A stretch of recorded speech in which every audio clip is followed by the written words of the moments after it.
Large portions of the Patriot Act could very well lapse, become expired within just the next week. Now, if that were to actually happen, what would change in terms of the government's ability to spy into what you're doing on your emails and your phone calls and all that? And what would actually stay the same? We have a little bit of information for you, and it largely has to do with Section 215, one of the most controversial portions of the Patriot Act. The government will no longer be able to force phone and telecommunications companies to turn over information on all of your calls and emails, like who you call and when you call them, or when you're emailing and who you're emailing. That's the metadata that we've been talking about throughout the week. Additionally, the current 215 language allows the government to collect up to 3 hops outside of a person they deem guilty of suspicious activity. So if you're talking to a friend who is talking to their friend who is talking to a suspect, you're getting vacuumed up too. That is very important. That's the current law. That would lapse if the Patriot Act were allowed to expire on June 2nd.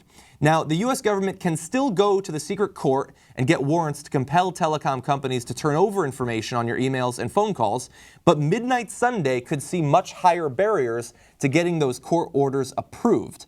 Now, even if that were to all happen, that does not mean that we are free and clear of government intervention or surveillance of what we're doing. There's one loophole that says even if Section 215 expires, ongoing investigations can continue collecting data.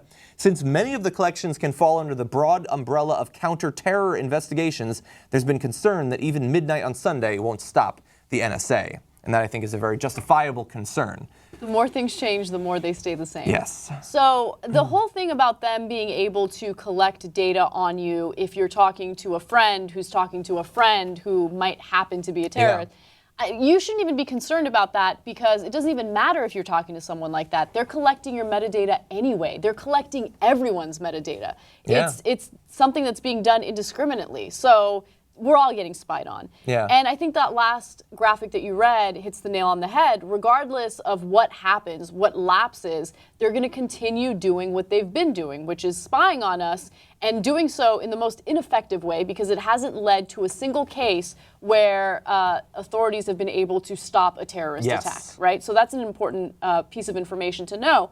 Also, I find it hard to believe that the government, the NSA specifically, needs to rely on telecommunications companies in order to obtain anything. I feel like the government can probably develop, or probably already has developed, technology to do that, to completely bypass, you know, the AT&Ts and the Verizons of the world in order to get the information that they want. Yeah, I mean, that I think is, that's definitely my fear. And I think that you can sort of feel that boiling underneath these sorts of descriptions of what's going to change, is that yes, the legal authority to do it will change, but do we really think that the only things they're doing are those that they have legal authority for? I don't think that. Absolutely I suspect not. that they have a great deal more capability than we currently know about, certainly more than is contained in Section 215 of the Patriot Act. And so it's certainly an improvement if the Patriot Act were to expire, because then if there's evidence that they have been collecting the data, at least we know they're clearly breaking the law. But I don't think that much would change.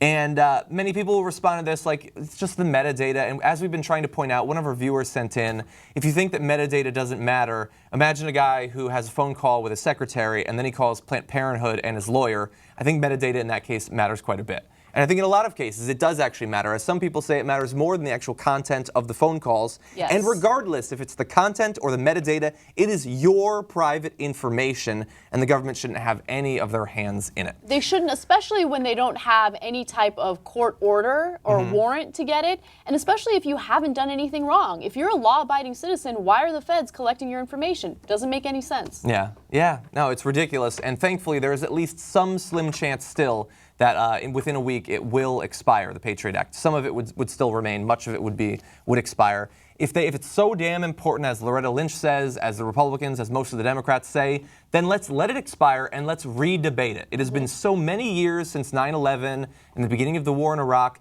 We were in a different situation then. We should have an actual fair debate, which, by the way, we never had the first time it passed.